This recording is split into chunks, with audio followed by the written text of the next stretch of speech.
Assalamualaikum warahmatullahi wabarakatuh. Alhamdulillahi rabbil alamin. Allahumma salli wa sallim wa barik ala habibina Sayyidina Muhammad wa ala ali Sayyidina Muhammad. Amma ba'd. Allahumma bika amsayna wa bika asbahna wa bika nahya wa bika namut wa ilaikal masir. Amsayna wa amsal mulku lillah walhamdulillahi rabbil alamin. Allahumma ma amsa bina min ni'matin aw bi ahadin min khalqik faminka wahdaka la syarika lak falakal hamdu wa lakas syukur. Allahumma ij'al jam'ana hadha jam'an marhuman mubarakan wa zidna imanan wa yaqinan wa fikhan wa ilman nafi'an. Waghfir lana warhamna wa liwalidina wa limasyayikhina fid din wa liman 'allamana walau harfan wa liman tasabbaba fi hadzal khairil 'azim. Allahumma arzuqhum ujuran jariyah fi mawazini hasanatihim yawma la yanfa'u malun wala banun illa man atallaha fi qalbin salim. Puja dan puji syukur kita panjatkan hanya untuk Allah Subhanahu wa ta'ala. Salawat dan salam selalu tercurahkan untuk junjungan kita Nabi Muhammad sallallahu alaihi wa ala alihi wasallam, keluarganya, para sahabatnya dan pengikutnya yang setia sampai hari kiamat nanti. Ma'asyiral muslimin wal muslimat, bapak-bapak, ibu-ibu, saudara-saudari sekalian, ikhwan wa akhwat fillah, barakallahu fikum. Kami mengucapkan kepada antum semuanya ahlan wa sahlan bihudurikum. Selamat datang kepada semuanya di Masjid An-Nur Jagalan, dan kita bersyukur kepada Allah Subhanahu wa taala. Nikmat yang amat sangat besar. Allah masih mengizinkan kita bertemu dengan bulan Ramadan. Ini nikmat, bukan sembarang nikmat. Ini nikmat yang luar biasa. Kalau antum ingin tahu betapa besarnya nikmat ini, antum bayangkan sekarang. Antum ingat-ingat teman-teman antum, siapa saja yang tahun lalu bersama antum, sholat tarawih bersama, majelis ta'lim bersama, kegiatan Ramadan bersama tahun lalu, dan sekarang mereka sudah berada di alam kubur. Mereka ingin kembali ke sini, mereka ingin hadir majelis ta'lim, mereka ingin ikut sholat tarawih, mereka ingin ikut puasa bulan Ramadan, tapi tidak bisa karena mereka sudah meninggal dunia, berada di alam barzakh. Sementara kita oleh Allah diberi nikmat bisa hidup sampai Ramadan tahun ini. Mudah-mudahan Allah berikan kepada kita semuanya sehat walafiat, istiqamah, bisa beramal dengan sebaik-baiknya, amal kita dikabulkan oleh Allah semuanya, dan Allah jadikan kita manusia-manusia yang lebih baik lagi setelah Ramadan nanti. Dan insyaallah kajian kita hari ini, insyaallah kita akan mengkaji kitab kecil yang berjudul Asyru Qawaid fi Tazkiyatin Nufus. Yang ini diterjemahkan dan alhamdulillah ada muhsinin yang membagikan dengan gratis. Antum bisa ngambil semuanya. Mudah-mudahan persediaan cukup, dan kita doakan yang nyumbang ini dapat pahala yang terus mengalir, yang tidak putus selama-lamanya.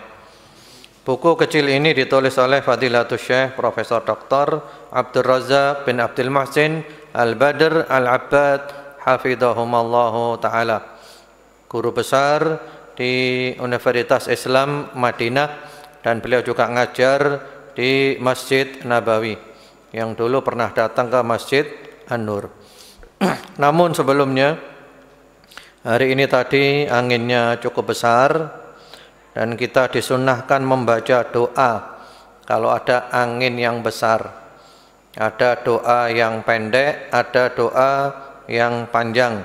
Kalau yang pendek, Allahumma inni as'aluka khairaha wa a'udzubika min syarriha. Ya Allah, sesungguhnya hamba memohon kepadamu kebaikan angin ini dan hamba berlindung kepadamu dari keburukannya. Monggo kita baca, saya baca, antum menirukan. Kita berdoa supaya angin ini angin yang positif, bukan angin yang negatif. Allahumma inni as'aluka khairaha wa a'udzubika min syarriha. Ada lagi doa yang agak lengkap. Allahumma inni as'aluka khairaha. Ya Allah, sesungguhnya hamba memohon kepadamu kebaikan angin ini, wa khaira ma fiha, dan kebaikan apa yang ada di dalamnya, wa khaira ma ursilat bihi, dan kebaikan apa yang dia diutus dengannya, wa a'udzubika min syarriha wa syarri ma fiha wa syarri ma ursilat bihi, dan hamba berlindung kepadamu dari keburukan angin ini, keburukan apa yang ada di dalamnya, dan keburukan apa yang dia diutus dengannya. Monggo kita baca sambil kita berdoa tentang angin yang sedang berhembus dengan keras ini. Allahumma inni as'aluka khairaha wa khaira ma fiha wa khaira ma ursilat bihi wa a'udzubika min syarriha wa syarri ma fiha wa syarri ma ursilat bihi. Ya, mudah-mudahan Allah berikan kebaikan kepada kita semuanya. Buku ini 10 kaidah tentang tazkiyatun nufus, penyucian jiwa, pembersihan jiwa. Dan pembersihan jiwa, penyucian jiwa ini adalah termasuk salah satu yang perlu kita fokus. Sebelum mati, jiwa saya harus bersih. Itu termasuk target utama sebelum mati. Dan kita ngaji ini semuanya tujuannya adalah untuk membersihkan jiwa. Dan mudah-mudahan dengan barakah majelis ta'lim ini di rumah Allah ini, Allah ampuni dosa-dosa kita, Allah maafkan kesalahan kita, Allah bimbing kita, Allah selamatkan kita dari berbagai macam fitnah, dan Allah bersihkan hati kita dari semua kotorannya. Allah berikan kepada kita qalbun salim, hati yang selamat dari semua penyakitnya, dari semua kotorannya. Betul, ini adalah target sebelum mati. Kita ibadah seperti apapun, kalau hati belum bersih, masih gagal total. Saya sendiri selalu mengatakan gitu kepada diri saya. Ibadah seperti apapun, lek atiku rusuh, gagal. Aku gagal. Lek atiku sik rusuh, aku gagal. Karena tujuan semuanya ini adalah apa? Tujuannya apa? Membersihkan hati. Kabeh iki tujuane bersihni hati. Salat bersihni hati, baca Quran bersihni hati, poso bersihni hati, zikir bersihni hati, istighfar bersihni hati, salawat bersihni hati. Kabeh tujuannya apa? Bersihni hati. Lek ati sik rusuh berarti gagal total. Berarti Anda dibakar di neraka. Hitung-hitungannya gitu. Itu banyak haditsnya ya. Ada orang yang dhaiful ibadah, ibadahnya lemah. Ya, ngerjakan sing wajib-wajib tok. Sing liyan-liyane dia lemah. Tapi oleh Allah diberi derajat yang tinggi di surga. Karena apa? Akhlaknya mulia, atine bersih. Sebaliknya ada seorang abid ahli ibadah, ibadahnya top, tapi oleh Allah ditaruh di neraka jahanam paling bawah. Kenapa? Akhlaknya buruk, atine elek.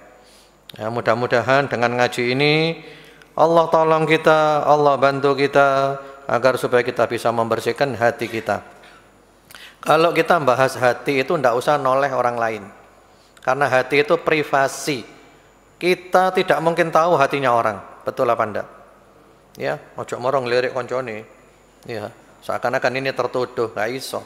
Hati itu privasi. Anda tidak akan pernah tahu isi hati saya.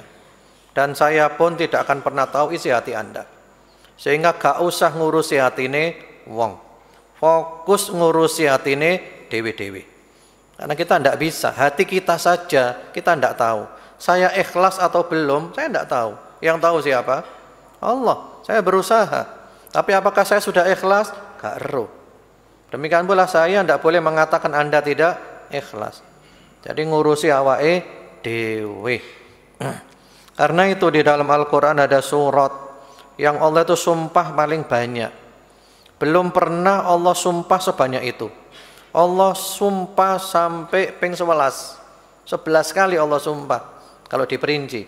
Kalau dihitung per ayat 7. Untuk apa? Allah kalau sumpah berarti Allah hendak menyampaikan pesan penting kan? Lagi Allah sumpahi sampai ping 11. Apa kira-kira pesan ini? Ya, surat Asy-Syams. A'udzubillahi minasyaitonirrajim. Bismillahirrahmanirrahim. Wasyamsi waduhaha wal qamari idza talaha wan nahari idza jallaha wal laili idza yaghshaha was samai wama banaha wal ardi wama tahaha wa nafsin wama sawaha fa alhamaha fujuraha wa taqwaha qad aflaha man zakkaha wa qad khaba man dassaha. Subhanallah. Allah sumpah sampai ping 11. Untuk apa? Hanya untuk menegaskan wong lek atine bersih berarti sukses. Wong lek atine rusuh berarti gagal total. Makanya kita perlu fokus berseni apa? Berseni hati. Ini amalan tidak populer. Ahli dunia tidak pernah mikir ini. Kalau antum ahli akhirat, antum menempuh jalan menuju Allah, harus fokus di sini. Ahli dunia gak tahu mikir iki. Ahli dunia mikirnya kalah menang. Pokok aku harus menang, kau harus kalah. Itu pikirannya ahli dunia. Kalau ahli akhirat pikirannya hatiku harus bersih. Ya. Kemudian berikutnya lagi di situ di muqaddimahnya disebutkan hadits Rasulullah sallallahu alaihi wasallam, wa inna li nafsika 'alaika haqqan. Dirimu punya hak atasmu. Artinya walaupun kita berusaha membersihkan hati, jangan sampai menyiksa diri. Jadi dalam Islam itu tidak boleh menyiksa diri. Islam ahlus sunnah wal jamaah itu mu'tadil, tidak berlebih-lebihan, ekstrim melampaui batas, tidak juga menyepelekan. Ya, jiwa kita juga punya hak untuk senang, untuk apa? Untuk refreshing, untuk apa? Healing bahasa sekarang dan seterusnya. Kemudian yang pertama-tama yang beliau masukkan kaidah pertama adalah at-tauhidu aslu ma tazku bihin nufus. Kaidah yang pertama adalah tauhid. Mengesahkan Allah itu merupakan dasar utama untuk membersihkan jiwa. Jadi insyaallah hari ini kita khusus bahas masalah tauhid. Insyaallah satu hari satu kaidah. Hari ini kita khusus bahas tauhid. Di situ disebutkan ayat Al-Qur'an surat Az-Zariyat 56, wa ma khalaqtul jinna wal insa illa liya'budun. Dan tiadalah aku ciptakan jin dan manusia melainkan supaya beribadah kepadaku. Ibadah tidak dikatakan ibadah kecuali kalau mengesahkan Allah. Nah, ini tujuan utama yang kita sering lupa. Allah menciptakan kita tujuannya apa? Tujuannya apa? Ibadah. Definisi ibadah itu apa? Ya. Mungkin sebagian kita memahami ibadah itu mahdhah, ya, salat, puasa, zakat dan seterusnya. Padahal menurut para ulama ibadah itu adalah al-ibadatu ismun jami'un likulli ma yuhibbuhu Allah wa yardah minal aqwal wal af'al adh-dhahirah wal batinah. Jadi semua aktivitas kita, ucapan kita, perbuatan kita, yang tampak, yang tidak tampak, kalau hal itu mendatangkan cintanya Allah, kalau mendatangkan ridhonya Allah, maka berarti adalah ibadah. Jadi aktivitas antum opo ae, pokok sing ngundang ridhoi Allah, sing ngundang cintai Allah, iku bernilai ibadah. Ya, sholat, puasa, zakat jelas pasti, termasuk antum sepedaan, gowes, ibadah atau bukan? Ibadah atau bukan? Ya tergantung niatnya.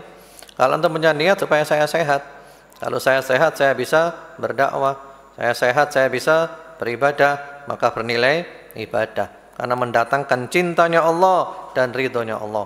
Antum kerja cari nafkah dengan niat saya ingin mencukupi kebutuhan keluarga saya, ini tanggung jawab saya, kewajiban saya. Antum capek, dosanya antum diampuni oleh Allah Subhanahu wa taala.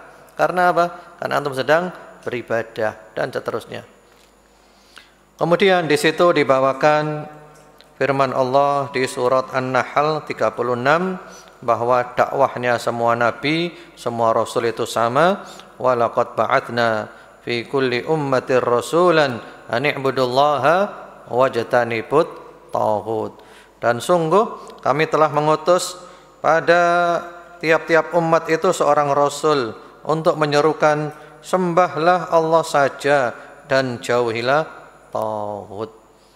Jadi nabi rasul kabeh dakwai padha la ilaha illallah, ibadah kepada Allah, tidak menyekutukan Allah dengan suatu apapun. Demikian pula Rasulullah Muhammad sallallahu alaihi wasallam di dalam hadis yang sahih riwayat Imam Al-Bukhari ketika mengutus sahabat Mu'ad dakwah ke negeri Yaman. Jadi Nabi itu dulu ngirim sahabat untuk dakwah ke negeri Yaman. Apa pesannya Nabi? Innaka taqdamu ala qaumin min ahlil kitab falyakun awwala ma tad'uhum ilaihi ila an yuwahhidullaha ta'ala. Wahai sahabatku Mu'ad, kamu nanti akan bertemu dengan kaum dari ahli kitab. Maka hendaklah prioritas dakwahmu nomor satu.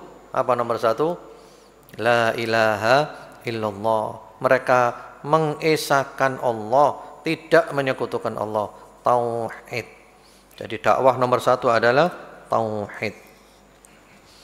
Kemudian juga di situ dibawakan ayat surat Fussilat ayat 6 sampai 7, wa wailul lil musyrikin alladzina la yu'tuna az-zakata wa hum bil akhirati hum kafirun. Dan kecelakaan besarlah bagi orang-orang yang mempersekutukan Allah, yaitu orang-orang yang tidak menunaikan zakat dan mereka kafir akan adanya kehidupan akhirat. Jadi di antara sifatnya orang musyrik itu tidak bayar zakat dan tidak membersihkan jiwanya. Jadi orang musyrik, orang kafir tidak mungkin jiwanya bersih. Tidak mungkin. Jadi kalau ada orang kafir, orang musyrik kelihatannya baik, baiknya luar biasa. Apakah antum bisa jamin hatinya dia bersih? Bisa jamin apa enggak? Enggak bisa. Karena dia itu kafir, dia musyrik, itu sudah merupakan hati yang paling kotor, yaitu dia menyekutukan Allah Subhanahu wa taala. Tauhid.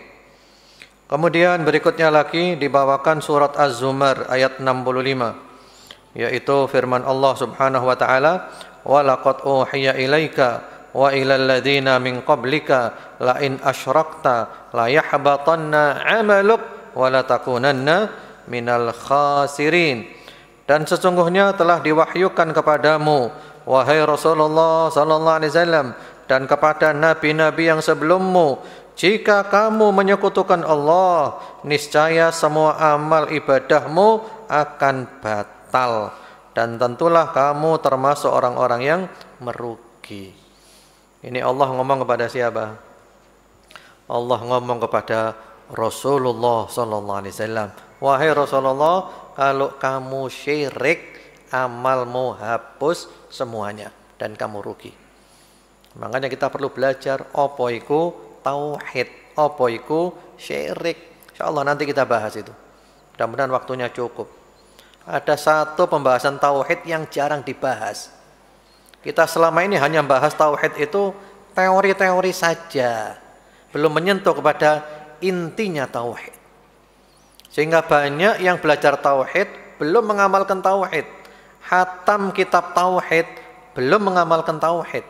Ya, kita dulu pernah di sini kan Ramadan 1 bulan penuh sampai hatam kita ngaji kitab tauhid, itu baru teori. Insyaallah nanti hari ini kita belajar praktek tauhid. Bagaimana caranya mempraktekkan tauhid. Kemudian berikutnya lagi di situ dibawakan firman Allah Subhanahu wa taala yaitu surat An-Nisa ayat 48, "Innallaha la yaghfiru an yushraka bihi wa yaghfiru ma duna dzalika liman yasha." Sesungguhnya Allah tidak akan mengampuni dosa syirik dan Allah mengampuni segala dosa selain dosa syirik itu bagi siapa saja yang Allah kehendaki. Jadi maksudnya kalau orang mati, ya mati membawa dosa syirik, tidak diampuni oleh Allah. Jadi syirik ini harus taubat khusus. Adapun kalau dia mati membawa dosa selain syirik, terserah Allah. Allah ampuni, terserah Allah. Allah hukum juga terserah Allah. Jadi sebelum mati harus taubat dari syirik. Lek gak taubat, gak diampuni. Kalau syirik akbar, kekal di neraka. Kalau syirik asghar, tetap dibakar di neraka walaupun tidak kekal. Kemudian berikutnya lagi di situ dibawakan firman Allah surat Al-Maidah ayat 72. Innahu man yusyrik billah faqad harramallahu alaihil jannah wa ma'wahun nar wa ma lidzalimina min ansar. Sesungguhnya orang yang menyekutukan sesuatu dengan Allah, maka pasti Allah mengharamkan kepadanya surga dan tempatnya ialah neraka. Tidaklah ada seorang penolong pun bagi orang-orang zalim itu. Ini ayat medeni luar biasa. Surat apa tadi? Al-Maidah ayat berapa? 72.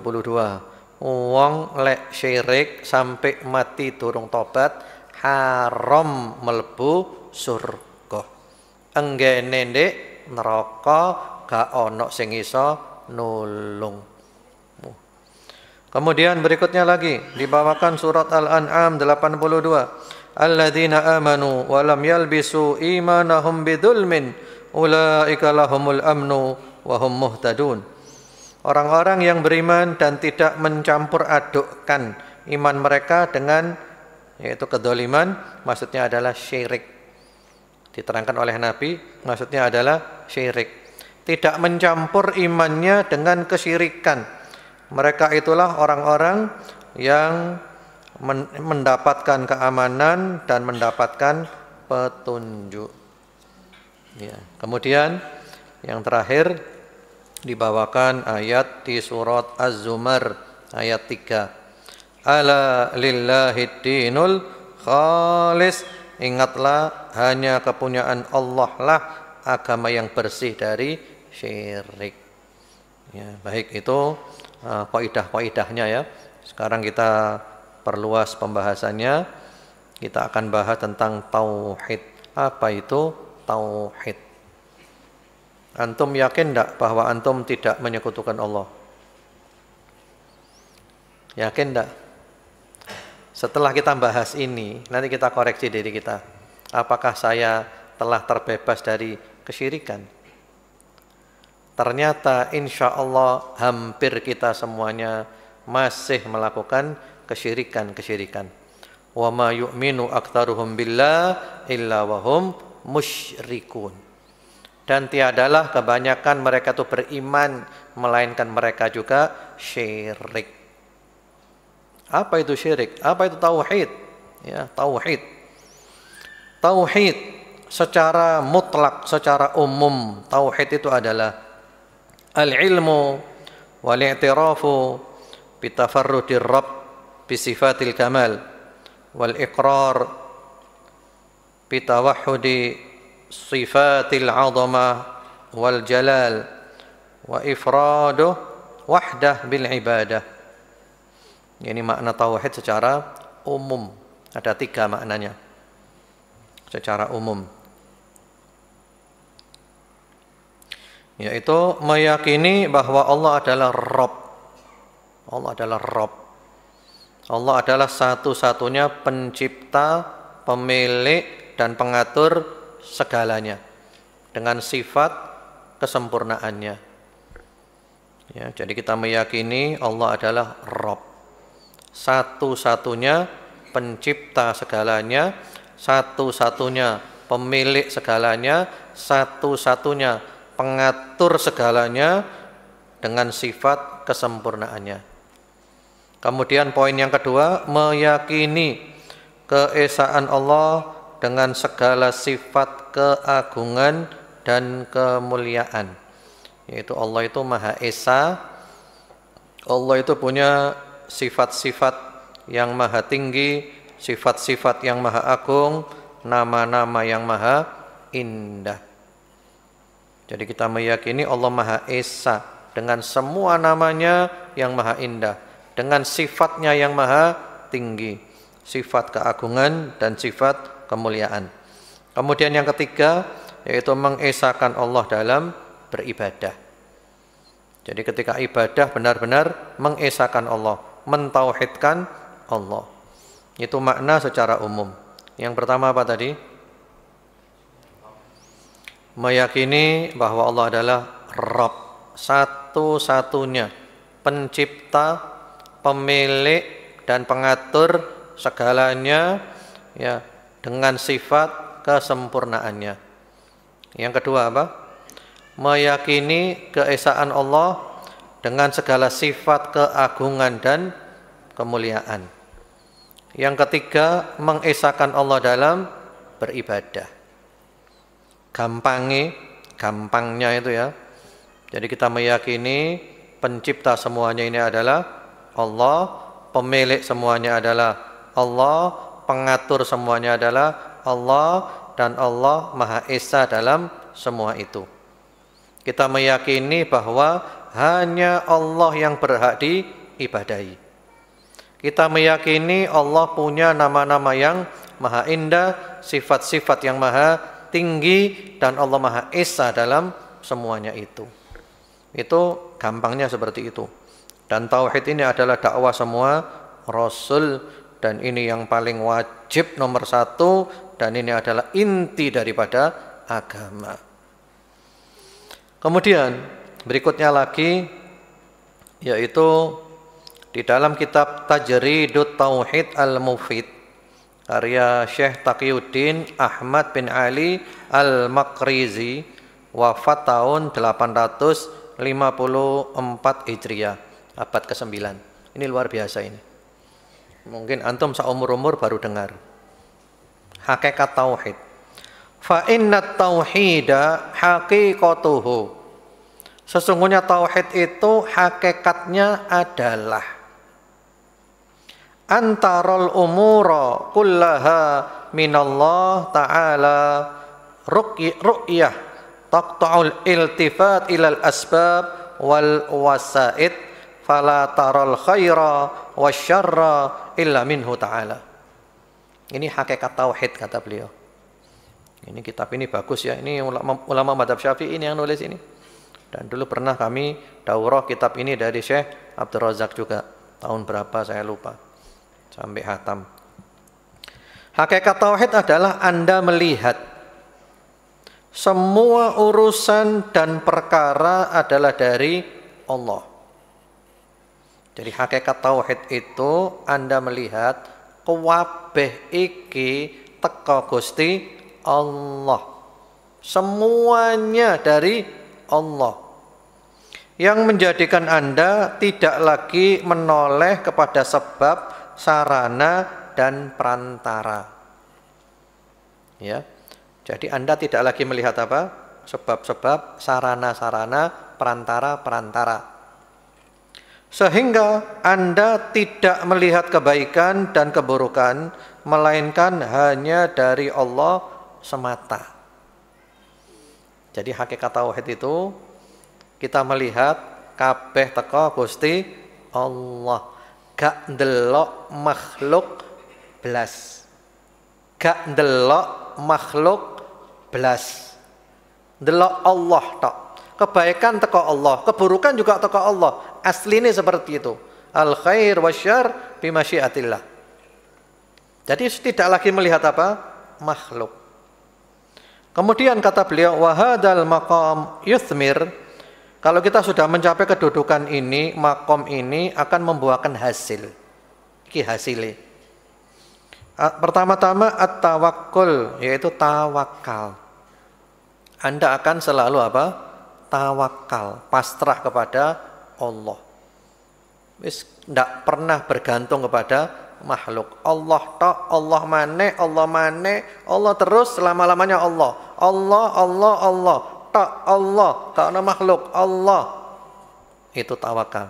Kemudian watarku syikayah al-khalq, Anda tidak mengadu kepada makhluk dan tidak mengadukan makhluk. Gak wadul nang makhluk, gak ngewadulno makhluk. Ya, tidak mengadu kepada makhluk dan tidak mengadukan makhluk. Kenapa? Kenapa? Karena dalam diri Anda tidak ada makhluk sudah, gak ono makhluk. Sing ketom ya Allah tok, gak ono makhluk isan. Ya. Kemudian watarku laumihim, Anda tidak lagi mencela makhluk. Karena Anda anggap makhluk tidak ada. Ya, tidak mencela makhluk. Waridha anillah ta'ala, Anda ridha terhadap apapun ketentuan Allah, wat taslim li hukmi, Anda menerima semua keputusan Allah. Nyambung apa Kak? Nyambung ya? Nyambung apa Kak? Saya berusaha menjelaskan dengan bahasa yang mudah ya. Jadi hakikat tauhid itu Anda hanya melihat Allah saja, tidak melihat makhluk. Lek ono sing api sampai kepadamu, itu dari siapa? Dari Allah. Lek ono sing gak api sampai kepadamu, dari siapa? Dari Allah. Sehingga kita tidak lihat makhluk sama sekali. Tawakal bergantung kepada Allah, tidak mengadukan makhluk, tidak mengadu kepada makhluk. Dan kita menerima apapun keputusan Allah. Saya berusaha, saya berupaya, saya berdoa, apapun hasilnya, inilah yang dari Allah, saya ridho, saya terima. Kemudian kata beliau, wa yakhruju an hadzal tauhid. Yang membuat orang keluar dari tauhid ini adalah ittiba'ul hawa, mengikuti hawa nafsu. Jadi orang selama ikut nafsu, tauhidnya tidak pernah sempurna. Karena bagaimanapun juga orang kalau ikut nafsu berarti dia menuhankan nafsunya. Berarti Allah kalah karo nafsune. Surat Al-Jathiyah ayat 23, afara'aita manittakhadha ilahahu hawa. Jadi pokok wong melok nafsu berarti Anda belum bertauhid. Kamu masih menuhankan nafsu. Penyembah berhala zaman Nabi itu sebenarnya bukan nyembah berhala. Nyembah siapa? Nyembah nafsu. Karena bernafsu ingin ikut ajarannya nenek moyang, berupa nyembah berhala. Berarti mereka nyembah siapa? Nyembah nafsunya sendiri. Kemudian wa yakhruju an hadzal tauhid. Termasuk yang membuat keluar dari tauhid ini adalah as-sakhatu 'alal khalq wal iltifat ilaihim.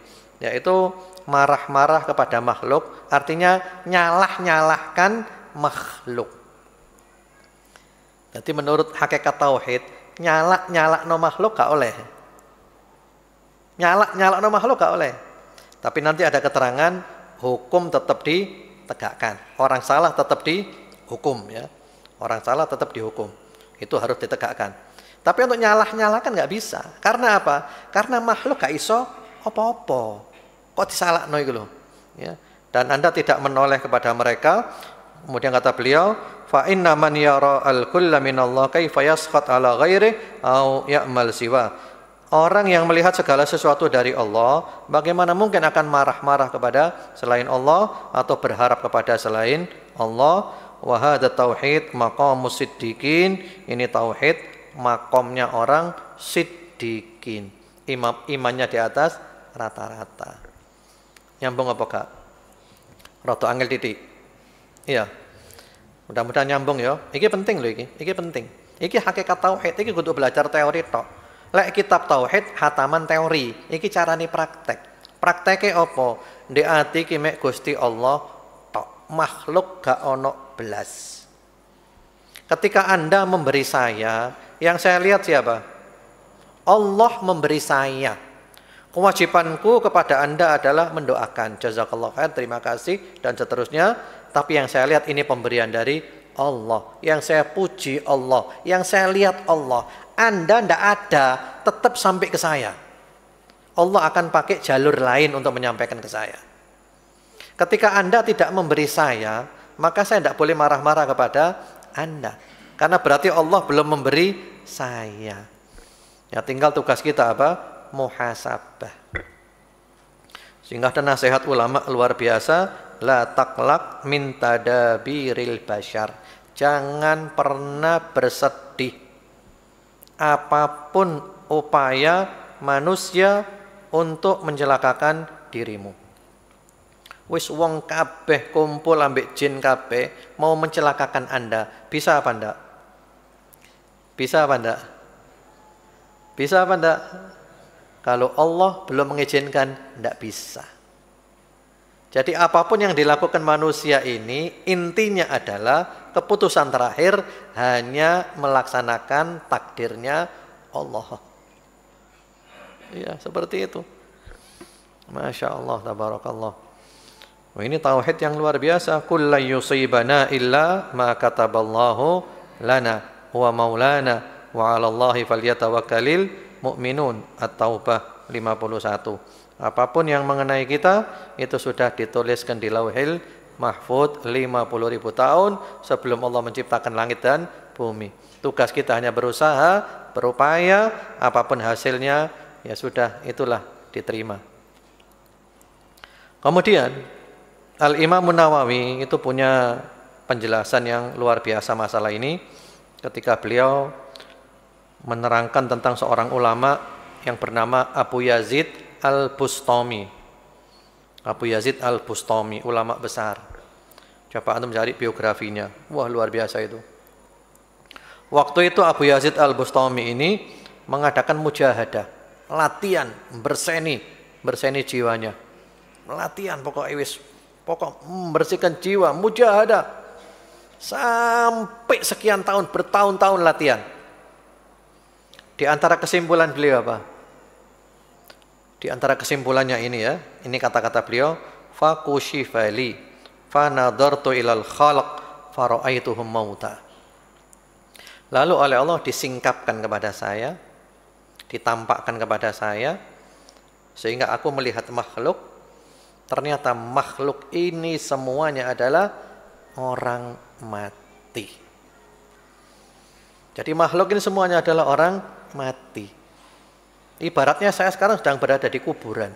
Iki batu nisane Abdul Halim, iki batu nisane Ahmad, ini batu nisane Ustaz Deden, ini batu nisane Pak Aryawan, iki batu nisane ya Pak Iwan. Iki wong mati kabeh kuburan iki.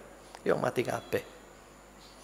Lalu kata Imam Nawawi apa? Ini kata Imam Nawawi di kitabnya Bustanul Arifin ya. Kata-kata aku melihat mereka ini adalah orang mati semuanya.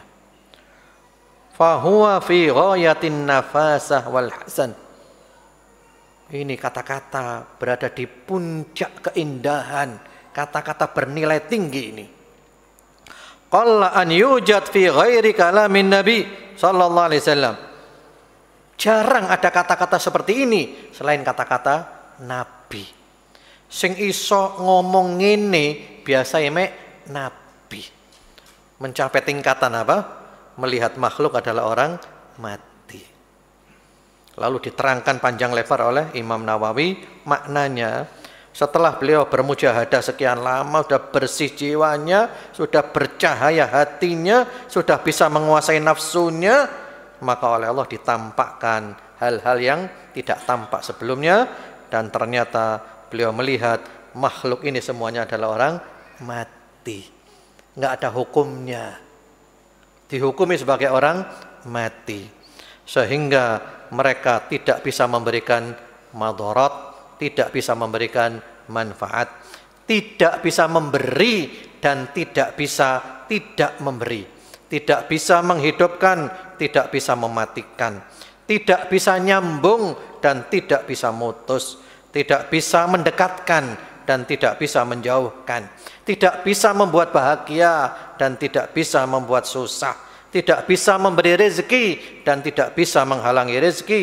tidak memiliki untuk diri mereka sendiri manfaat ataupun madarat, tidak memiliki untuk diri mereka sendiri mematikan, menghidupkan ataupun membangkitkan.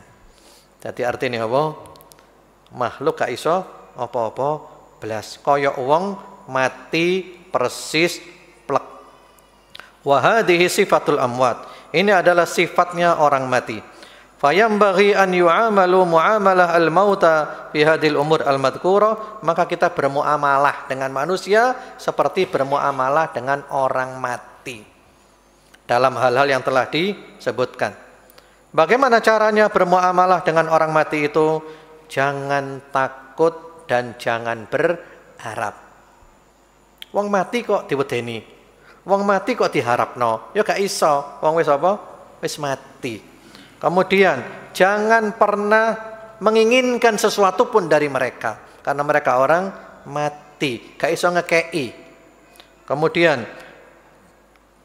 jangan riak, jangan beramal ingin dilihat. Wong mati kok, buat apa?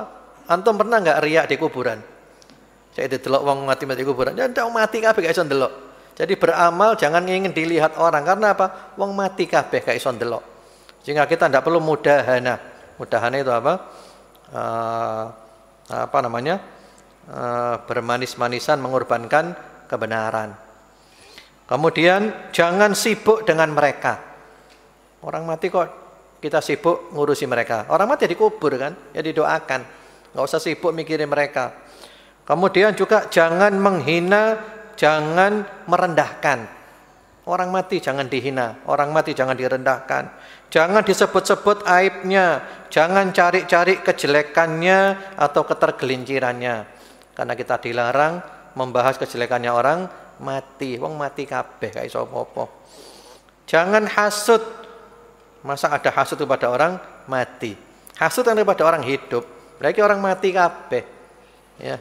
Kemudian juga jangan merasa banyak apa yang Allah berikan kepada mereka. Mereka punya apapun, ya nggak ada manfaatnya karena mereka adalah orang mati.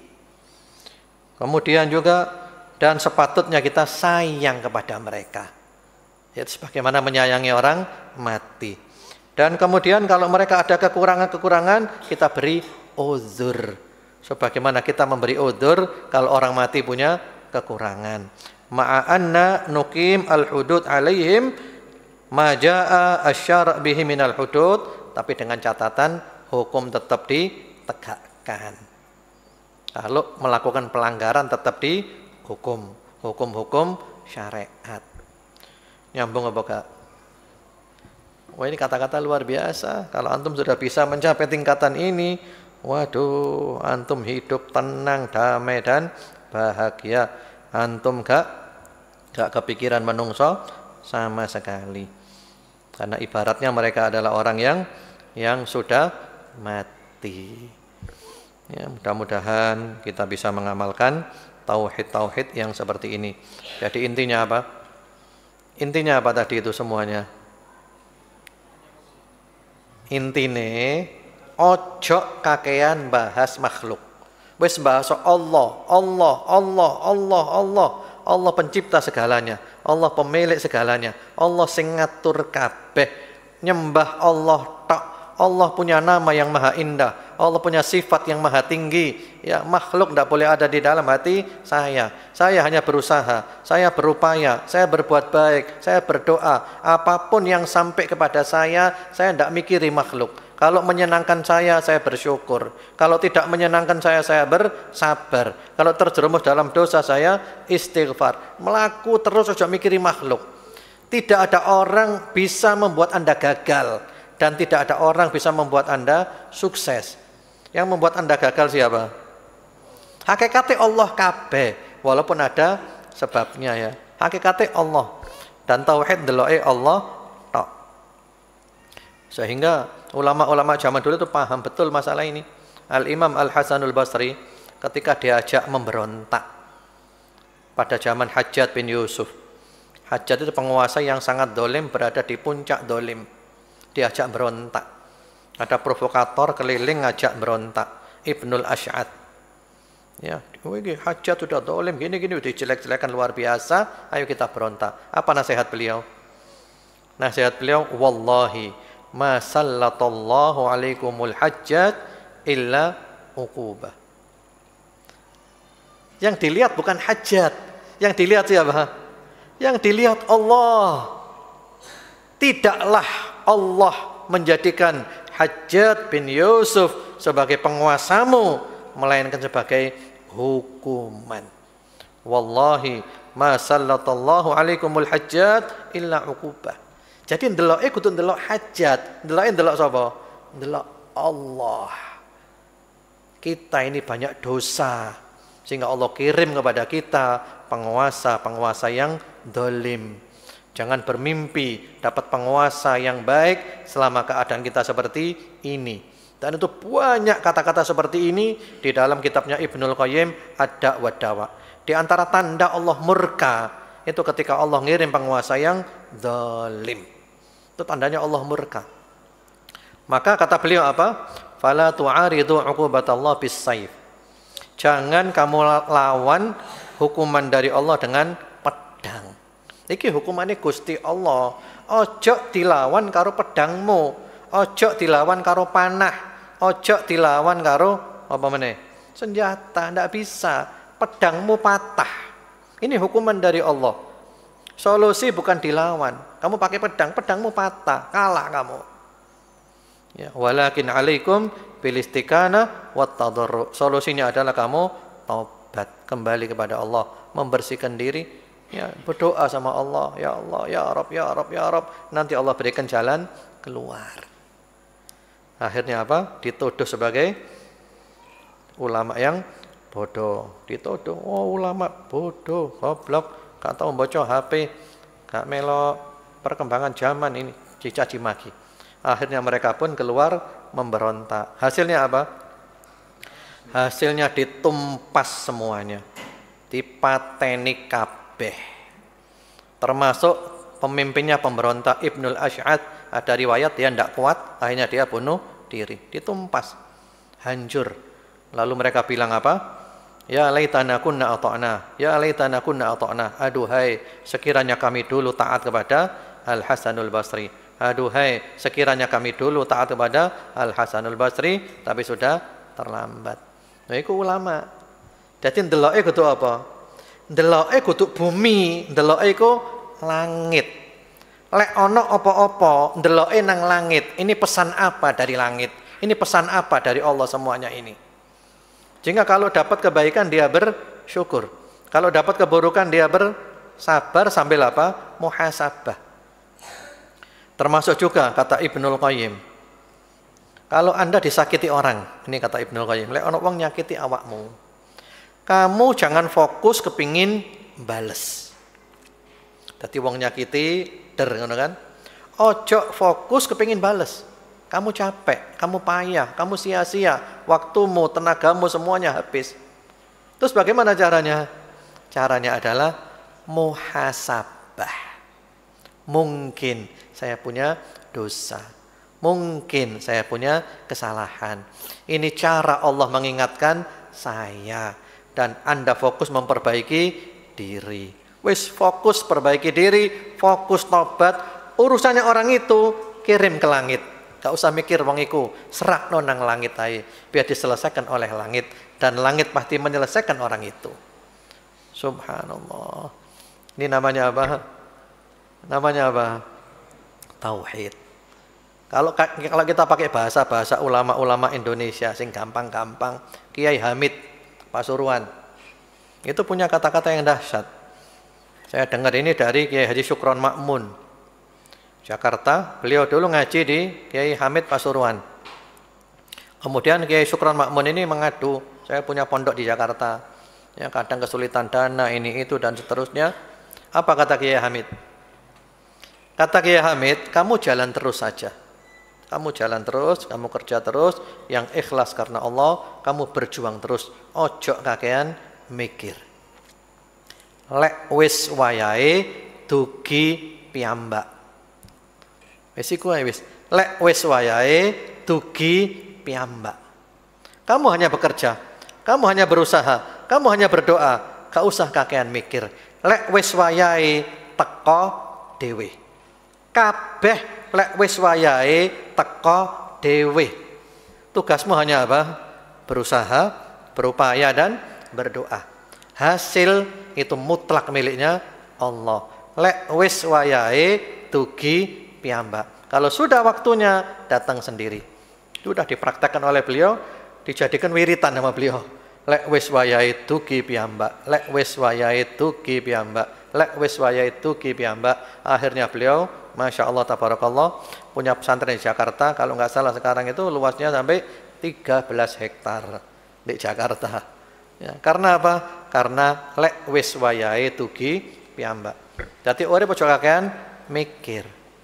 Kita punya rencana, kita punya agenda, harus. Yang dimaksud aja kakean mikir itu adalah tugas Anda adalah mengerjakan agenda itu, berdoa, berusaha, berupaya. Di tengah jalan ada hal-hal yang tidak menyenangkan, tidak sesuai dengan rencana. Ojo kakean dipikir. Anda pikir, ndak Anda pikir, tetap terjadi. Karena itu sudah ada di Lauhil Mahfuz. Dipikir kalau faedah. Ya cuman muhasabah saja. Kalau menyenangkan kita bersyukur, kalau tidak menyenangkan kita bersabar. Mudah-mudahan bermanfaat ya.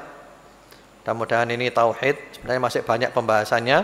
Kemudian juga di dalam surat Al-Fatihah sendiri, Al-Fatihah saja itu mengandung banyak tauhid. Ketika antum baca Alhamdulillah, segala puji hanya untuk Allah, itu juga tauhid. Kemudian Rabbil Alamin, Allah adalah Rabb alam semesta. Allah adalah pencipta, pemilik, pengatur alam semesta. Ar-Rahmanir Rahim, yang maha pengasih lagi maha penyayang. Allah punya nama yang maha indah, punya sifat yang maha tinggi. Maliki Yaumiddin, Allah adalah penguasa, maha raja pada hari pembalasan. Iyyaka na'budu wa iyyaka nasta'in, hanya kepadamu kami beribadah dan hanya kepadamu kami mohon pertolongan. Tauhid luar biasa ini. Ihdinas siratal mustaqim, siratal ladzina an'amta 'alaihim ghairil maghdubi 'alaihim waladdallin. Doa. Doa berarti apa? Ibadah, tauhid lagi, minta kepada Allah jalan yang lurus dan minta diselamatkan dari jalan orang-orang yang musyrik, Yahudi dan Nasrani. Baik, ini kajian kita pada sore hari ini. Tanpa terasa sudah hampir jam 5, mudah-mudahan bermanfaat. Kemudian saya tutup dengan satu ayat yang bicara tentang tauhid lengkap, satu ayat, yaitu surat Maryam ayat 65. Seayat tok, tauhid lengkap. Surat apa? Maryam ayat berapa? 65. Rabbus samawati wal ardi wa ma bainahuma fa'budhu wastabir li'ibadatih hal ta'lamu lahu samiyya. Yang pertama, Rabbus samawati wal ardi wa ma bainahuma. Berarti apa? Allah pencipta segalanya, Allah pemilik segalanya, Allah pengatur segalanya. Yang kedua, fa'budhu wastabir li'ibadatih, sembahlah dia dan sabarlah ketika kamu beribadah kepadanya. Ini tauhid. Kemudian yang terakhir, hal ta'lamu lahu samiyya, artinya Allah itu punya nama dan punya sifat tapi tidak sama dengan makhluknya. Satu ayat saja tauhidnya sudah lengkap ya. Itu kalau kita mau pakai bahasanya ulama, tauhid rububiyah, uluhiyah, asma wa sifat. Itu bukan ngarang, itu semuanya dalil seperti itu. Artinya Allah pencipta segalanya, pemilik segalanya, pengatur segalanya, beribadah hanya kepada Allah. Allah punya nama yang maha indah dan sifat yang maha tinggi, dan Allah maha esa dalam semua itu. Alhamdulillah. Baik. Kemudian insyaallah besok kita masuk yang kedua, yaitu ad-du'a'u miftahu zakatin nufus. Doa adalah kunci untuk membersihkan jiwa. Insyaallah mudah-mudahan antum semangat dalam mengkaji dan mudah-mudahan ilmunya bermanfaat. Kalau ngaji kitab itu usahakan sampai hatam, jadi ilmunya lengkap. Yang jadi masalah itu adalah orang yang kadang ngaji, kadang tidak ngaji, sehingga ilmunya itu tidak pepek, ilmunya enggak lengkap, sepotong-sepotong. Demikian, mudah-mudahan bermanfaat, mudah-mudahan semua yang hadir dan semua yang menyaksikan, mudah-mudahan oleh Allah kita semuanya ini doa di masjid setelah majelis taklim, puasa Ramadan menjelang berbuka, mudah-mudahan Allah ampuni dosa kita semuanya, mudah-mudahan Allah maafkan kesalahan kita semuanya, Allah terima taubat kita semuanya. Kalau ada yang mendapat kesulitan, Allah berikan kemudahan. Kalau ada yang mendapat kesempitan, Allah berikan kelapangan. Kalau ada yang dililit hutang, Allah mampukan melunasi hutang-hutangnya. Kalau ada yang sakit, Allah sembuhkan penyakit-penyakitnya. Kalau ada yang punya hajat kebaikan dunia akhirat, Allah kabulkan hajat-hajatnya. Kalau ada yang anaknya kurang saleh, kurang salihah, mudah-mudahan anaknya dijadikan oleh Allah anak-anak yang salihin dan salihat. Dan mudah-mudahan Allah berikan kepada kita sehat walafiat, istiqamah sampai mati husnul khatimah. Allahumma amin. Dan seperti biasa kita baca 3 kali doa orang-orang soleh zaman dahulu, yaitu kalau mau berbuka puasa. Masih ingat kan antum?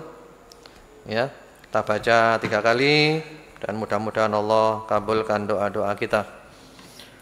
Asyhadu an la ilaha illallah, astaghfirullah, nas'alukal jannata wa na'udzu bika minan nar. Asyhadu an la ilaha illallah, astaghfirullah, nas'alukal jannata wa na'udzu bika minan nar. Asyhadu an la ilaha illallah, astaghfirullah, nas'alukal jannata wa na'udzu bika minan nar. Allahumma innaka 'afuwun tuhibbul 'afwa fa'fu 'anna. Allahumma innaka 'afuwun tuhibbul 'afwa fa'fu 'anna.